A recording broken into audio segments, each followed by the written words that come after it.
আসসালামু আলাইকুম। মেহেদি মিষ্টি আঙুর বাগানের পক্ষ থেকে সকলকে জানাই আন্তরিক শুভেচ্ছা। দর্শক, খুবই গুরুত্বপূর্ণ একটা টিপস নিয়ে আপনাদের সামনে আজকে হাজির হয়েছি। যেহেতু অনেকের গাছে অলরেডি ফুল আসছে, কুশি বের হচ্ছে এবং ফলও ছেট হচ্ছে।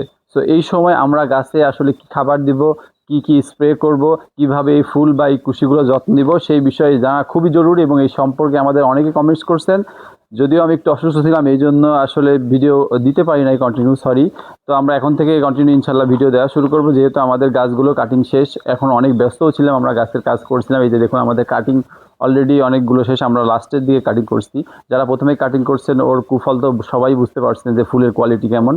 তো যাই হোক, ওই বিষয়ে আমরা এখন যাব না। আমরা আজকে একটু আপনাদেরকে এই গুরুত্বপূর্ণ বিষয়গুলো নিয়ে কথা বলবো, যেটা হলো কুশি কিভাবে সংরক্ষণ করব এবং ফুলগুলো কিভাবে ভালো রাখতে পারি এবং গাছগুলো কিভাবে শক্তিশালী থাকে সেইটার বিষয়।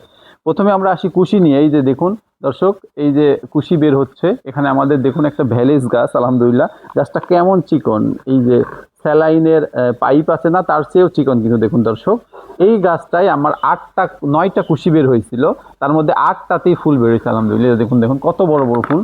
একটু ছোট্ট একটা গাছে এখানে 2টা ফুল বের হয়েছে, এখানে একটা, এখানে একটা, এবং অনেক বড় ফুল ভ্যালেজের। তো ফুল এই যে আসতেছে এবং ফুলগুলো দেখুন সব সুস্থ আছে। তো এটা আসলে কিভাবে সুস্থ রাখা যায় এই বিষয়ই আপনাদেরকে জানানোর জন্য, এবং পাতাগুলো যেন সুস্থ থাকে সেইটা জানানোর জন্য। প্রথমত আমরা ফুল সংরক্ষণের বিষয়টা বলি। ফুল সংরক্ষণ যদি ভালো রাখতে চান, তাহলে ফুলে আপনাকে স্প্রে করতে হবে যে সিলেক্ট প্লাস অথবা অ্যামিস্টার টপ, সিনজেন্টা গ্রুপের কোনো আরেকটা বিষ আছে, এটা অ্যামিস্টার টপ অথবা এই সিলেক্ট প্লাস, যে কোনো একটা এই গ্রুপের যে কোনো বিষ ইউজ করলেই হবে। প্রতি লিটারে 1 গ্রাম করে সপ্তাহে বা 6 দিন পর পর একবার করে। এটা হলো ফুল নিয়ে আমাদের কথা গেল, যে ফুলটাকে ভালো রাখতে হলে, ফলগুলো সঠিকভাবে সেট হইতে হলে, এবং এই কুশিগুলো প্লাস পুরো গাছের বডিটা ভালো রাখার জন্য, নতুন পাতাগুলো ভালো রাখার জন্য, এই যে আপনাদের কমন একটা বিষ আছে ম্যানসার, এটা আপনারা ইউজ করতে পারেন, সমস্যা নাই। বা এর পাশাপাশি আপনার রেডোমিল গোল্ড ইউজ করতে পারেন, বা কম্পেনিয়ন ইউজ করতে পারেন। বিভিন্ন কোম্পানির বিভিন্ন নাম, অর্থাৎ কার্বনডাইজম এবং ম্যানকোজেব সমৃদ্ধ কোনো বিষ আপনারা ইউজ করলেই হবে। এবং এর সাথে আরেকটা খুবই গুরুত্বপূর্ণ যেটা, সেটা হলো এই যে ভার্টিমেক। এই ভার্টিমেক আপনাদেরকে দিতে হবে। এটা হলো মাকড় নাশক, না হলে কিন্তু এই ফুলগুলো এবং পাতাগুলো কোঁকড়ায় যাবে এবং নষ্ট হয়ে যাবে। এই জন্য অবশ্যই ম্যানসার পার লিটারে 2 গ্রাম এবং ভার্টিমেক পার লিটারে 1 গ্রাম করে 6 দিন অন্তর অন্তর স্প্রে করবেন পুরো গাছটাতে। তাহলে ইনশাল্লাহ পাতাগুলো এবং ফুলগুলো ভালো থাকবে। অনেকে অনেক মাতামাতি করতেছেন সিডলেস নিয়ে। সিডলেসের কথা আমরাও বলি এবং সিডলেস আমরাও করছি, কিন্তু এখানে একটা গুরুত্বপূর্ণ বিষয় হলো সিডলেসের বিষয়টা সবার কাছে অস্পষ্ট, সবাই ক্লিয়ার না। কেউ মনে করেন যে সিডলেসের বীজ দিয়ে, অনেকে অলরেডি দেখতে পাবেন পাতা ফুলগুলো কুকুরায় গেছে, বলতেছে ডোজ বেশি হয়ে গেছে বা অন্যান্য অনেক সমস্যা হয়েছে বিভিন্ন। আসলে এটা সঠিকভাবে জানে না, এই জন্য এইটা কথা বলতেছে।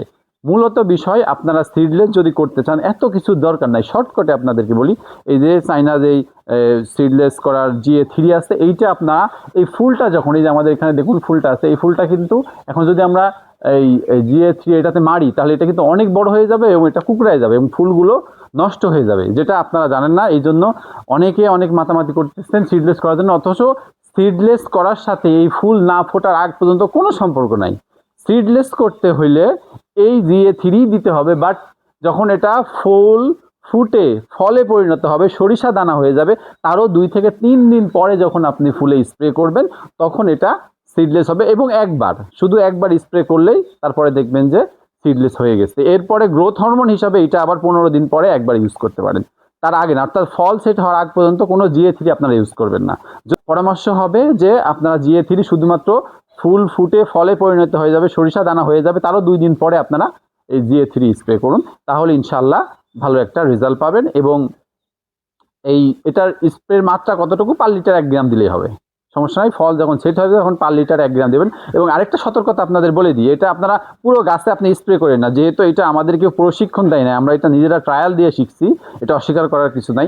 এই জন্য আপনারা 2-4টা ফুলে দিয়ে আগে চেক করুন যে GA3 রিয়াকশনটা কেমন পাচ্ছেন। যদি ভালো পান তাহলে ইউজ করুন, না হলে কিন্তু আপনার পুরো বছরের ফলনটাই মাটি হয়ে যাবে। সো এই জন্য এই ব্যাপারে খুবই সতর্ক থাকুন। GA3 নিয়ে এত মাতামাতির কিছু নাই, 2-1টা বৃষ্টি থাকলেও কোনো সমস্যা নাই। এই বিষয় নিয়ে আরও এক্সপেরিমেন্ট করা লাগবে, অনেক কিছু জানা লাগবে, এরপরে কিন্তু এটা নিয়ে আরও কথা বলতে হবে। সো আপনাদের আপাতত আমি এটা বললাম যে GA3 শুধু ফল সিডলেসের জন্য আপনি 2-1টা গাছে ইউজ করতে পারেন।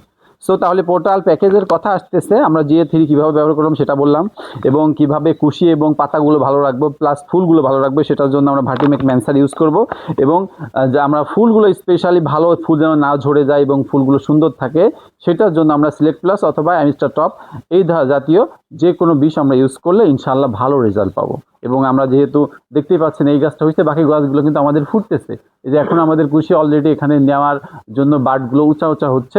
সো এখন আমরা আবার এই সকল গাছে স্প্রে করতে পারি, সেটা হলো কি এখন আমরা এইটাতে ম্যানসার স্প্রে করতে পারি, এটাতে ম্যানসার স্প্রে করে দিয়ে এবং ভার্টিপেক দিয়ে স্প্রে করে দিতে পারি ডালগুলোতে, তাহলে ডালগুলো আরও বেশি নিরাপদ থাকবে। তো দর্শক আজকে অনেক বড় হয়ে গেল এবং খুব গুরুত্বপূর্ণ কথা, যারাই এই ভিডিওটা দেখবেন না তারা কিন্তু অনেক বড় মিস করবেন, এটা আপনাদেরকে আবারও বলে দিচ্ছি। অবশ্যই এই ভিডিওটা দেখে অনেক অনেক বেশি শেয়ার করুন, তাহলে অনেকে উপকৃত হবে, এইটা আপনাদেরকে আমি বলতে পারি, কারণ আমাদের এটা প্র্যাকটিক্যাল জ্ঞান সমৃদ্ধ। আমরা যদিও এইটার সাথে আছি গত 4 বছর ধরে, আমাদের বাগানও আছে প্রায় 1000+ গাছ আছে আলহামদুলিল্লাহ। সো এই ভিডিওগুলো আপনারা বেশি বেশি শেয়ার করুন, তাহলে অনেকে উপকৃত হতে পারবে। আসসালামু আলাইকুম ওয়া রাহমাতুল্লাহি ওয়া বারাকাতুহু।